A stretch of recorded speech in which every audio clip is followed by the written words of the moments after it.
So we're going to talk a little about SIP trunking. If there's any questions anywhere along here, please feel free to ask a question. I'd be more than happy to answer that, explain anything. Have you guys been exposed to SIP? Anybody really been exposed to it a little bit? Yeah, a little bit, okay. Yeah, SIP trunking is basically dial tone that's data. So basically it's voice conversations that is data packets that comes to you, and it resides in our network, in our MPLS network, so we can maintain quality of service. That's the most important thing. With SIP trunking, there's a couple of different codecs that are used, and that's the basis to translate typical voice to data packets. One is G711, and the other one is G729, which is a compressed codec. Because the G711 uses about 80 kilobits per call, and a G729 uses only about 30K. And you say, well, hey, compressing it down, is the quality there? Yes, it is. I'm an old telephone man. I did dial tone for about 10 years, and if it's done right, it sounds fine. It really does. It's good quality. The transport, basically the public internet, there's many providers out there providing services, voice over IP over the internet, Vonage, Packet8, numerous ones that will provide residential and business services over the internet, which sometimes will work and sometimes it won't. Depends on the carrier, the access that you have, who all's on there, the type of access, so forth. There's just no quality of service, so there's no guarantees. Like I said, all of ours resides in our MPLS network, where we basically have quality of service and we can maintain that quality.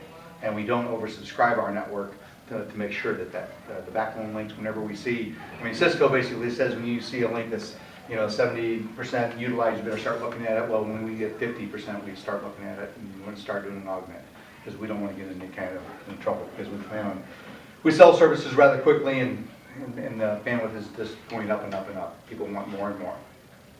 So, hardware we use, carrier grade switches. We use Cisco throughout our network, but we did in Paytech with Legacy Windstream, or as they call it, Heritage Windstream. There's some other providers, some Juniper and other carriers, other equipment in there. But I assume that we've had the largest nationwide is all Cisco per se. So I think it will probably stay that way. Multiple PBX solutions. We've certified our SIP trunking with a number of manufacturers. The list is probably about 15 to 20 right now and just growing. And they keep on coming out with new versions and so forth, we'd like to certify directly with those manufacturers. So they write up documentation that we sell to somebody. Here's the document written by your manufacturer, and they'll support it then. Oh. Choose, lots to choose from there. So I don't like those slides, but that's okay. But yeah, it's in there. Yeah, the product manager is no longer there, put that in there. That's fine. So many flavors, to consider. You have to consider the return on investment, feature requirements you need, the user support, sophistication of it, and so forth. Traditional TDM, that means time division multiplexing. That's the way telecom has always been. POTS line, which is a DS0 level, and then 24 DS0s in a T1, and then a DS3, and just goes up and up into the OC levels and that. So that's the TDM side, whereas SIP is just bandwidth. Whenever we engineer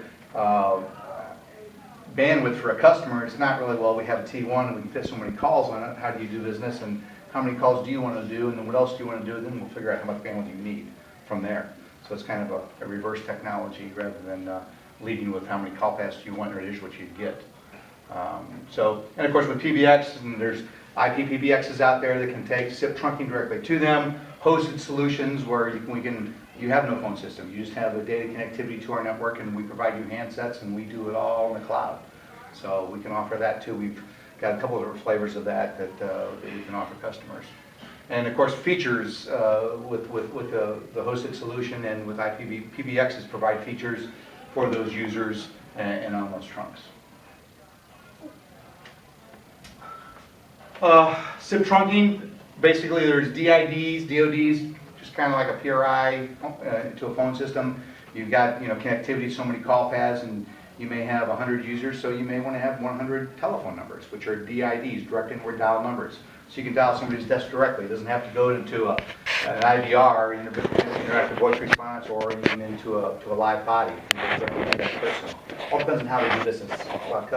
Businesses will have a combination of that. Maybe a main number for people to call into, and then they'll directly with an IVR or main body, or people have direct numbers because they don't have to go through that, they know who they're calling. Are we really getting short on numbers? No, not telephone numbers, no. Just 7-digit ones. Right, exactly. I mean, they just opened up new exchanges. We opened up a few new exchanges. We just got another 40,000. We have 80,000 numbers we've just given to the University of Illinois at Urbana-Champaign. Yeah, we actually are replacing the Centrex. Anybody know what Centrex service is? Remember that? Centrex, it's analog line, yeah. We're replacing the University of Illinois with 2,000 SIP call paths with 80,000 telephone numbers.